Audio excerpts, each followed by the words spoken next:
do a meditation, and it's a strange feeling of warmth. I'm never alone. I've been in faith around about all my life from the age of 13. I wanted to learn. I realised I wasn't complete, and I said, yes, I am ready.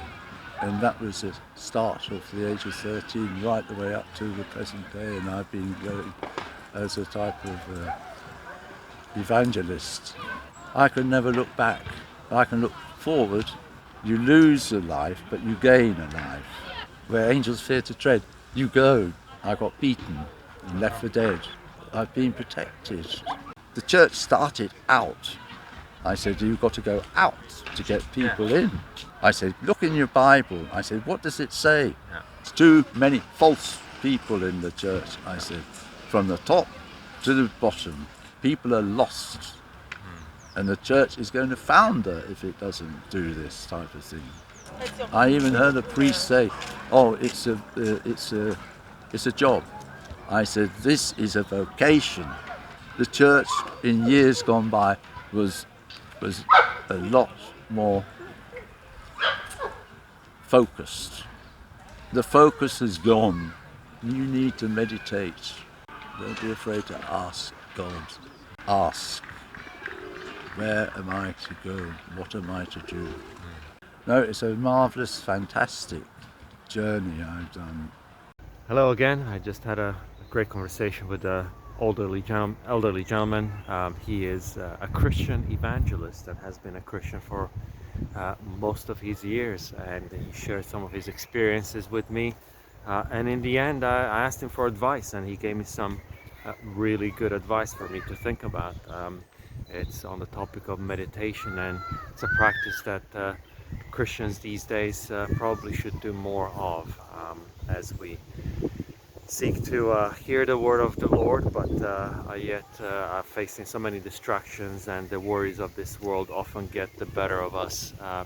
It is a good advice to take some time out in quiet and see what the God has to say to us. So really thankful for this encounter. Hope you'll find as much from it as I did. If you do, please leave a comment or two, and hope to see you in the next video. Bye.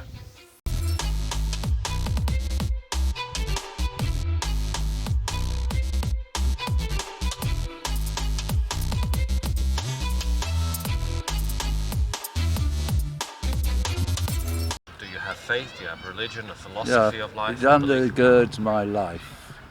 I do a meditation indoors if the weather's bad, or if it's good, nice and sunny like it is today, then I'll go out and start meditation.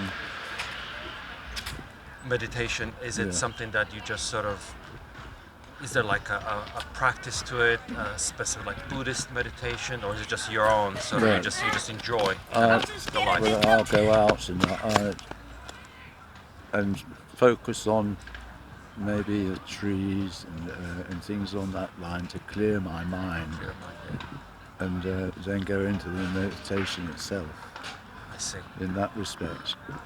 And in that meditation, is it something that you're just sort of saying you're trying to kind of focus on the meaning of those things, or the just meaning, giving thanks? The meaning of why I'm here, and question myself, to clear, to let the goodness in, and to also strengthen, give me the strength to persevere, to carry on in that, it's a type of two-way in that respect. You said it's two ways, so do you kind of get the fruit of that meditation? Do you feel Well, I feel better for it? An awful lot more in depth of realizing myself, and it's a strange feeling of warmth. I'm never alone. Right. There's always something or somebody there. I see. Maybe it's my imagination playing with me, but you get a warm feeling of somebody that's guiding you, your inner thoughts. And it gives you more compassion and understanding of life in that respect. Got it. I think I understand. And were you, throughout your life, was it something that you practiced, or did you hold to different beliefs earlier in your life? Well, I was very fortunate enough to be able to go all over the world and actually go into some of the undeveloped countries. And it gave me an understanding a lot more of the people, like joining in with their worship and meeting and talking to them. And I felt more at ease because I had this type of faith, you could say, that I can talk. A person can talk without being, they know they have their sixth sense type of kicks in, and they realise the warmth and the understanding and the compassion that comes across. It won't be my words, it'll be the person inside me, the spirit, will be giving the words that will be inside to come out. Like I've been in faith about all my life from the age of 13, right the way through up to this age now, and it's got a lot stronger gradually in that respect. And it was the same type of understanding. It wasn't like you were before. You would call yourself a Christian or something else. You were always this sort of meditation. It was before I felt literally lost. Ah, okay. And it was at school, I remember very well.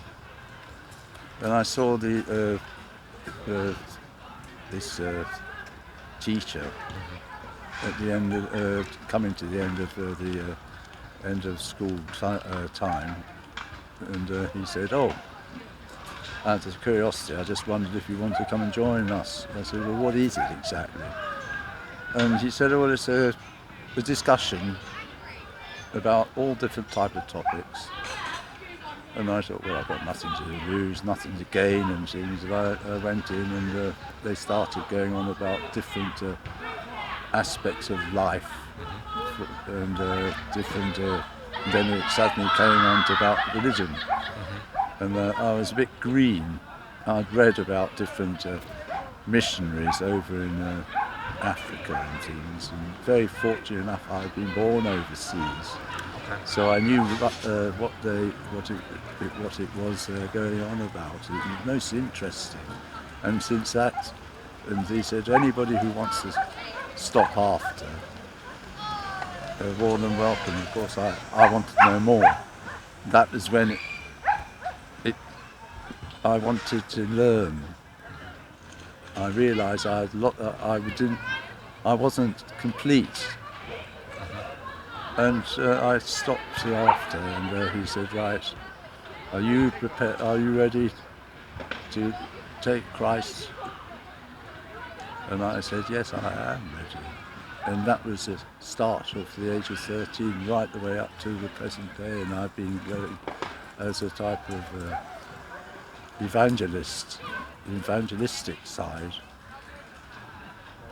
and being very lucky to meet different religious leaders in the Methodist Church, in the Catholic Church, and in the Indian Church. And it's been a journey of discovery, as well as getting richer in myself. This is what I found very, very interesting. And I couldn't have asked for anything better. Wonderful, yeah. So did you say Christ, if I mistakenly hear Yes. that? Christ is, you've taken him and he is in your life, he's present very, very in your life. into my life. Amazing. I went away some time ago down in Kent. There's a type of place there where you can go to meditate. It's Aylesford Priory, and I went there for 2 weeks and started reading all the different aspects of it, and I found an awful lot, and reading the Bible and also comparing the Quran and asking questions and things, and I can never look back. I can look forward, Yeah. and I'm not afraid. Say if I go tomorrow, I know that I'll be very content. But there's a journey, and it's taken me all over to meet different people. I've been very, very lucky in meeting all these people, and I couldn't have asked for anything. I would never have been able to do it in that respect if I hadn't gone at that age. It's hard to explain, but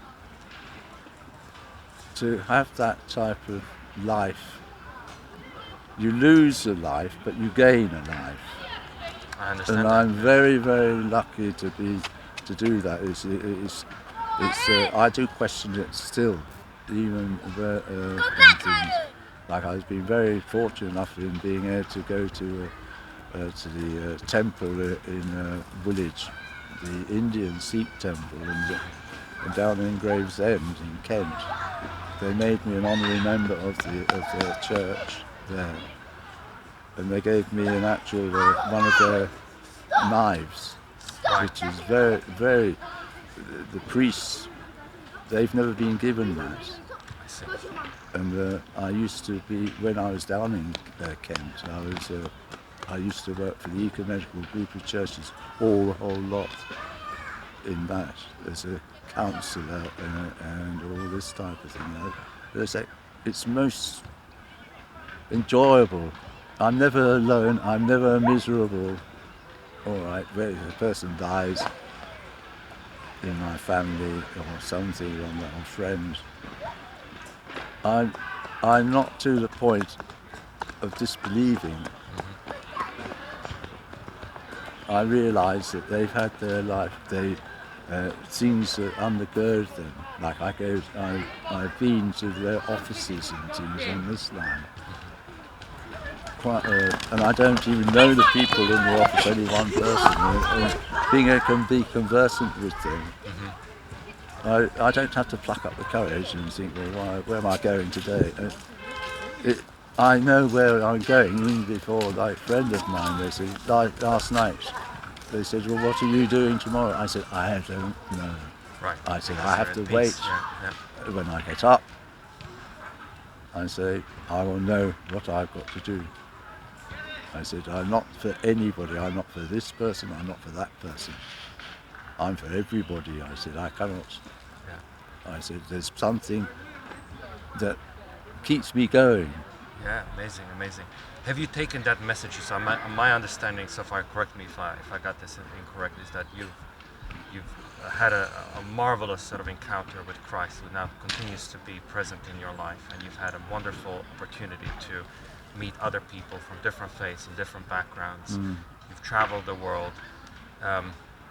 Did those opportunities give you a chance to be a witness for your own faith? Did you share what is it that you believe in them to the extent that try to share that experience with others? I have. Yeah. How Well, did that? Give me some examples. Well, example was when I went and I had a year doing nothing when I left school. Then I decided I'd study, so I studied. I went to sea with the Royal Fleet Auxiliary, and some of them are heathens and some, and out of the trip that I went right the way around the world, talking, and then they see that I was using the Bible, reading out of this, and one of them was saying, "Oh, what are you doing?" I said, "Well, I'm just reading out of this book." I said, "It's a history of the world, but a history of one particular person." And they said, "Well, what is it?" I said, "Well, do you want to?" I said, "I'm being serious." I said, "Do you want?" "Oh, yeah, we'll have a go." And I was very surprised. They didn't look the type to go. and they took it on board. As soon as we hit the town where we're the country as well, where we were, there was myself and this other 3 people. We went into the church, and it was the most marvelous feeling, exhilaration of what has happened. And I met a friend of mine I hadn't seen since school times, and he was like myself, very, very. We were lost, Yeah. and I couldn't believe it. I was in the church in Graves in Kent, and up in the pulpit, I had to look twice, and he was bigger than life out. And after the service, he had done preaching and everything. He said, "I saw you in the congregation." I said, "I see you." I said, "I could not believe what I was seeing." I said, "I know you're an organist." He said, "Yes, I used to play the organ." I said, "I know."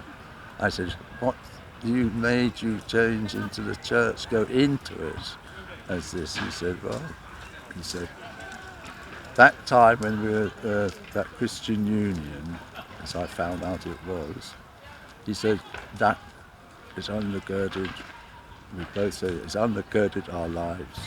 And he said, "I wanted to learn more." And he said he got the calling to go into it. I was actually flabbergasted. He was totally opposite. And there was another friend of his who was questioned. He never went to the club after school. And he landed up as a priest as well. I was very surprised. Even his friend who was a priest, he said, "I never thought that John was going to land up in that." I said, "Telling me, if we'd had a bet, we wouldn't have won." But it was a terrific time of questioning ourselves. Both of us, all 3 of us, he suddenly came up and I couldn't have asked anything better. The same with those ones who, when I was at sea, seeing them, and they got richer. And after 3 years when I came away from there, I've seen them since, and they're so strong. They said they're glad. I said, "Well, it's not me you've got to be thankful for." I said, "It's a person who is a lot stronger and a lot more understanding than I've ever got." And it was I never know what is going to happen. Yeah. It is a lovely feeling. It's a bit apprehension it's sometimes, but at the same time, it's not having a fear. Where angels fear to tread, you go. And I'm not looking around like sometimes when I go out at night time. Like I've been from here right the way to Blackheath, and also up to London, right the way up there. And sometimes I imagine and look round to see is anybody there. I feel that there's footsteps and things, but Blackfriars when I got up there, and Carport City, Deptford, and all round there, and seeing the people, talking to the people. Now, if I hadn't done that, I would be too afraid to go and talk to them. Like when I left this country to go overseas, over to Antwerp, I got beaten and left for dead. And I didn't think, I just picked myself up, dusted myself down and carried on. That was the most horrendous time, I think. It happened twice, and also at Elton. And nothing type of stops the inner self. I've been protected all the time. This is and things like you get a person, they would give up type of thing, Right. or they go into a recluse and things. And but myself, I found that I was getting even stronger in that. Like when it happened over in Antwerp, I couldn't even walk properly. I was on all fours, and I just picked myself up and carried on. And things. It's a marvelous, fantastic journey I've done. Sounds like there was a supernatural strength that you were carried on to continue your walk in faith. Sounds like there was a purpose to you, to your continual mission and your witness in the world that could not be stopped by any supernatural forces. If you go down to Chalk Church in Kent, the vicar there, like I knew him from school. He was very, very good theologian as well. Terrific character. And he said, "Oh, we're going to do a tent campaign." I said, "What in heaven's name do you want to do that for?" He said, "Well, we need to do witness now." I said, "Well, how on earth?" I said, "Have you got your marbles right?" I remember I was very critical of him, and he said, "Well, I want you." I said, "Yeah, what do you want me for?" I said, "No." I said, "Now, before you even asked." He said, "Well, I'm only wanting you to help with doing some barbecues." And I said, "Oh, well," I said, "I don't mind doing that." I had a collie dog at the time, and it was the bank holiday, the Friday, he said, of this year. I said, "Well, what exactly?" He said, after on the Friday, if you meet up with the big field where we're next to the church," he said, "we can start putting all the stuff out." I said, "Okay."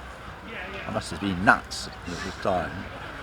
So Friday, 4:30 came, so I went up. We put all these tents out, and I said, "You're not going to get anybody coming." He said, "Well, this is where you come in, Annie." I said, "Oh, I wonder." I said, "You could read me like a book." He said, "Well, he said, you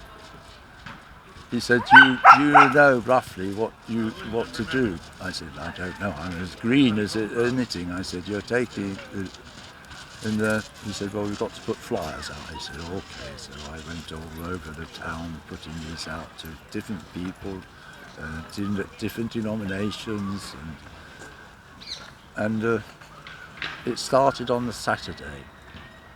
So I get up early morning and go up to the field, and we had a large beer tent as well, with all wine, but it only was wine, no beer. I thought there was, but there wasn't. And then he had got hold of a barrel and cut it in lengthways, and he brought it in. He said, "Oh, you can do the barbecue, can't you?" I said, "What?"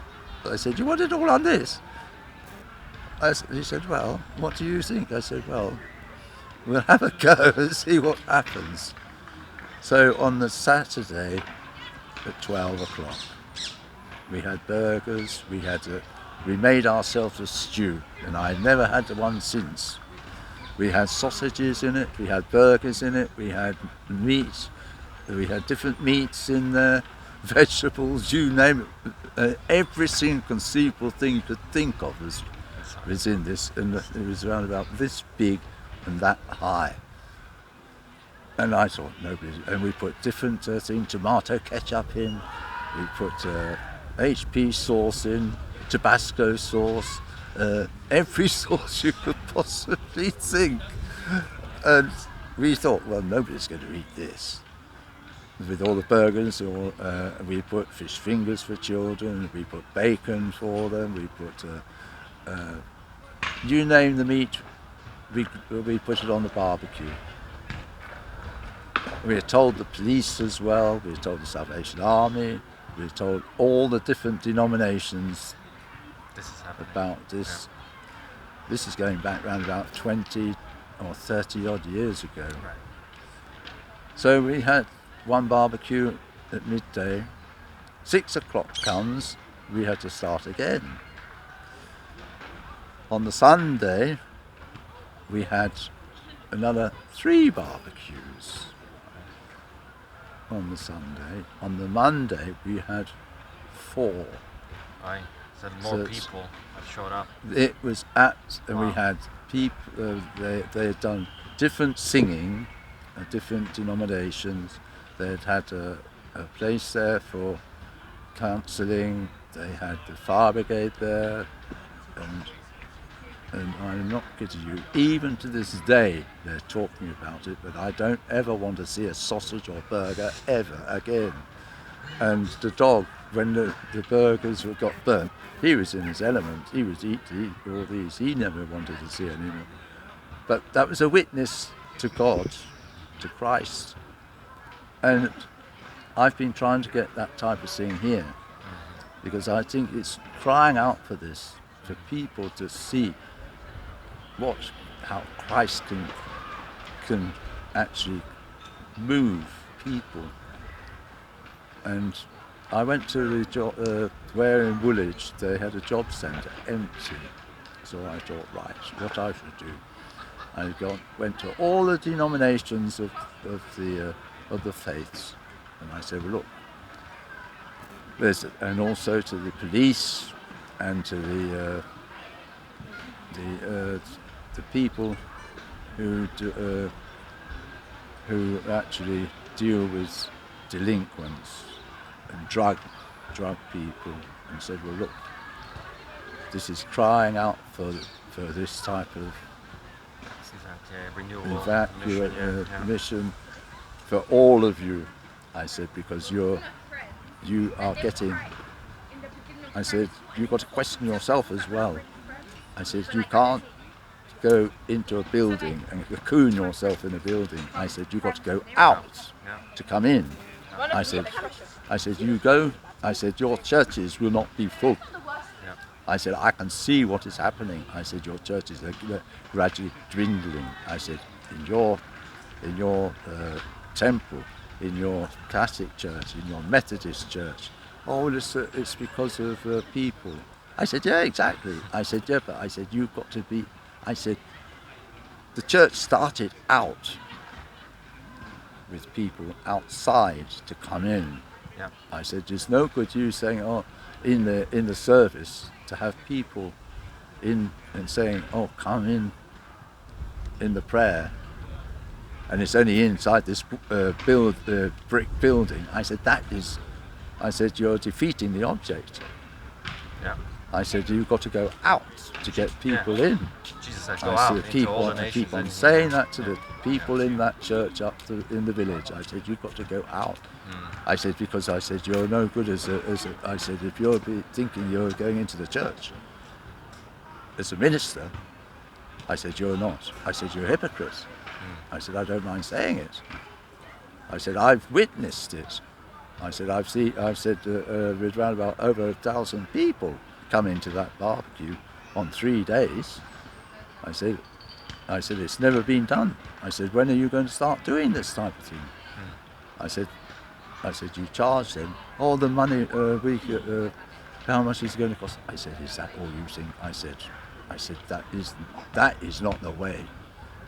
I said, the way, the truth and the life and compassion of people, I said, that is where you get benefit. I said, each church will give so much of the food to be given. I said, you could say, in one sense, it's another feeding of the 5,000. I said, and that, I said, is where you benefit. You reap with what you sow. I said, that is the most important, crucial thing. And I said, I told them what had happened. I said, I never thought it possible. I said, that church is vibrant now. I said, it gets full.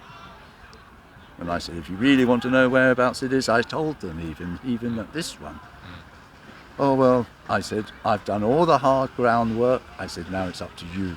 Go into that vestry and sort it out. It fell on deaf ears. Oh, that's so sad, yeah. I could not believe that they expected people just to wander in. They maybe. said, "What's the plan?" I said, "Look here." I said, "I've just told you the plan. If you cannot work that out now," I said, "look in your Bible." I said, "What does it say?" Yeah. I said, "This is what you've got to do. All the church leaders," I said, "you all put X amount all together." I said, "That church, they give so much and they go out and buy so many things." And then I said, "You go out." Yeah. I said, "That is that. Then you learn." I said, "You can learn from that." And I said, "From then you can work it out." I said, "You don't. That is the plan." It fell on deaf ears. I could not believe it. Yeah. Yeah. With that, actually, I was going to ask you, with the experience that you have and those kinds of experiences, do you think over the years and now, especially today, that first of all, the urgency of reaching out to the people do you think that's increasing? I think it is. Yeah. You got. I've just been to the up to the village church a couple of around about an hour ago, and there's a person there, complete stranger. I was talking to and taking photographs. I said, "I'm sorry, we can't get into the church." I said, because he said, "Well, it's all the same. They don't trust anybody in case it gets burgled." I said, "No, it's not that. It's because they're too flaming arrogant in their ways. They come into church, la la la la la, all to God, and then they come out of the church, straight to their house, and that's it. They don't think they're false." Yeah. I said, "There's too many false people in the church." I said, "From the top to the bottom." I said, and I said, "I've been on PCC places, committees. I've been on all different types of committees." I said, you should be ashamed." I said, "But with the church locked, and the priests are part-time now." Yes, because the church is getting, Yeah. but the church, it's crying out for this, Yeah. for the witnesses, to bring people together, and that is how they do it. Yeah. There will never be churches are being mothballed. They're going. The churches are either being mothballed or being pulled down, and they're putting in a community thing where they can go there during the week for a toddlers club, or using it as a doctor's surgery or outreach type of thing, along this line, and it's crying out for this type of witness. This is what gets me. Even they haven't even thought of having a crucifix, making one out of a large one out of wood, like I did that over in Kent, a big cross we made out of wood, and we actually walked through the town, and where the river, there's a garden there, they're called Fort Gardens, and there they had a big service of witness on the Good Friday of Christ's crucifixion. It's crying out for this. People are lost, and the church is going to founder if it doesn't do this type of thing. This is what I can see. I've said it time and time again, and some of them say, "Oh well, no, it'll still be there." I said, "No." I said, "The church will not." I said, "You can lock that church up," and I said, "That's it, you're finished." I said, myself, I said, "I go out, and if people see me at the end of the week and going into the building," I said, "they might come in." I said, "But at the same time, they might question, thinking we're hypocrites and things." But I said, "At least one has tried." I said, I said, "That is the whole point of Christ. That is the point. That's the whole point of faith." Yeah. I said, "Because if you do this, you're going to stop it. Yeah. It's going to finish." Yeah. The mission is being hampered by you not obeying the call of Christ, right? He who said, go out into all the world and make disciples of all nations, right? Yeah, this is it. This is what is happening. People, they're going on shift work during the weekend. I used to do shift work, Yeah. and I used to have to go in a week, maybe to into the church. And then I gradually got to the point where I didn't have to do shift work. But then I still would have a couple of, maybe an hour, where I would be able to think. Even when I was on shift, have an hour when I was having a meal break. And this.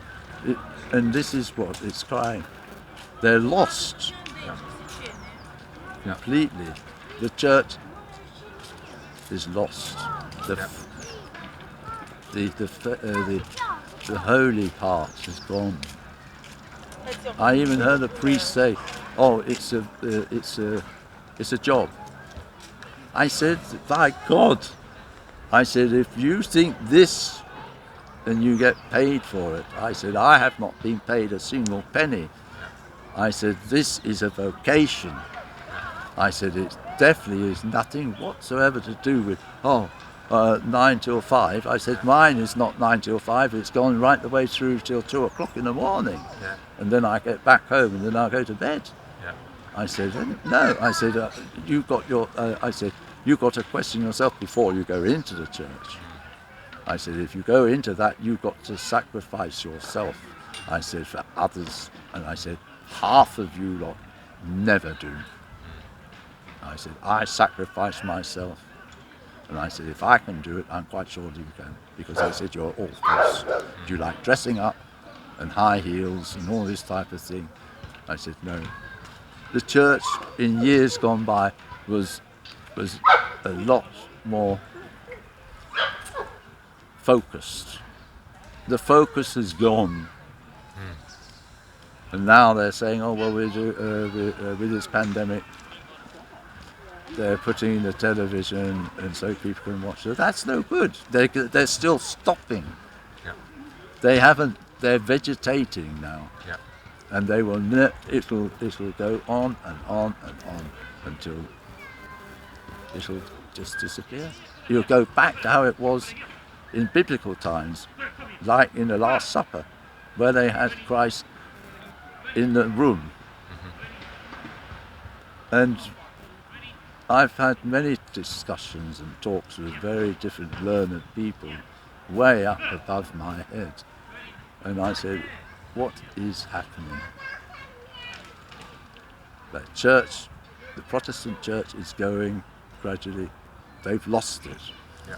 A very dear friend of mine, a Nigerian, and he lost his wife, he lost his 2 children and himself over in Spain. And we often had discussions, and we both said it, that the church here is lost, is foundering. Yeah. And that is the only thing. What they need to do is to go out. Yeah. They've got to be a lot more. The attack is that. And now they're saying that they're going to be part-time priests and things where they don't get paid, and things. Well, okay, if they don't get paid, That's not a problem, but do go out. but you've got to go out to you gotta get do in. the job, exactly. Yeah. Like if you went to the church up in the village here and saw the amount of people. Now you go back before the pandemic, you'll find that it still was not all that amount of people. Only on festival times will you find, Christmas time, people from the pub, we better go and say, do our singing, la la la la la, Christmas Eve, they go in there and, Merry Christmas, Lord. You can do it on one hand. Baptisms, they go, marriage and deaths, funerals, and that's it. That's it, yeah. You won't find them ever again. It's a great shame. It is a shame, yeah. Well, people say, they're too busy. We're doing type of Administration, maybe they're doing, or things like that. Well, they make it far too dictatorial. They do. You've got to. If you join this church, you've got to be on the electoral roll, and teams on this line. Well, Christ, they didn't have electoral roll. When you become a Christian, you become you've been elected by God, by That's right. Christ. Yeah. So if I want to go on the electoral roll of that church and be on the PCC or whatever committee, then I do not think I'll be a hypocrite by saying them saying, well, you can't come on that. Yeah. It's like they're saying now that they work different type of things now. One day off and then they're off and things on this line. And then they're saying, oh well, all this thing about same-sex marriage and things on this line. I had a very big heated debate about that. And this woman who was bless her, she was saying, well, in the Bible. I said, where in the Bible has it ever said it along that line? I said, it never has. I said, you'll find out if you go over to Iran and Iraq, if they have got the right idea, they will not allow that. Correct. Yeah. I said, this is where the church has gone completely wrong. Yeah. I agree. Yeah. I said, in this day and age, I said, it makes me not want to know. I said, the church is going to break up. I said, you're going to have one which is more focused, and the other one will just disappear. Yeah. And it will happen. Yeah. And the one more focus may actually not be as visible in the sense of outward buildings. There may be people who are, like you said, just reaching out to the people, meeting at homes, doing the fellowship, and actually reaching out to the people who are lost and in the parks, in the neighborhoods, on the streets. Because otherwise I'm afraid that we will not be allowed even to have buildings and churches like that anymore. That will be still present, but I think those will be the ones that are allowed, that are adhering to certain kind of expectations of the But I think one says it could be, maybe fast forward, maybe another 20 or 30 years, the powers of A will be dictating to the powers of B. Like you can see it already gradually creeping in, that they're dictating, saying, well, you can do this and you can't do that. Exactly. Like even today I found out that one poor person wanted to go on the committee as a certain thing, and the actual one in priests was saying, no, you can't. Now, no person has got a right to say that. Right. This is where it is gradually creeping in. Yeah. How dare they say? And I questioned them by saying, look, I said, you can get that church. I said, you had plenty of money in that church for funds. I said, and I said, somewhere along the line, it's gone. I said, you're not using it right. Great. Yeah. Didn't want to take too much of your time, but maybe last question. So what I'm trying to do here is I'm trying my calling that I believe God has called me to do is this kind of thing. I try to approach people in the parks or out in the open where they are. First of all, find out where they are spiritually, but then also be a witness to them, because I'm a Christian myself. Christ has claimed my life as well years ago, and I was never the same since. And I try to do that on as much as my time allows as possible. I have a day job, but I try to do this in my free time. I'm asking for your advice, with your experience, with your elderly wisdom and knowledge and everything you've gone through. What advice would you have for myself, or maybe people who are like me, who are kind of having this heart to reach out to the lost? What would be your advice? You need to meditate and ask. Don't be afraid to ask God, or go to a retreat for a couple of days. Maybe on a Friday night you go to the retreat and come back Sunday evening, and just have quiet time where you can really ask, where am I to go? What am I to do? And it's surprising, you will get the answer. Like years ago when I went to the retreat down in Aylesford. Now Aylesford is not far from here. You go down, a person, if they go to a retreat and they just,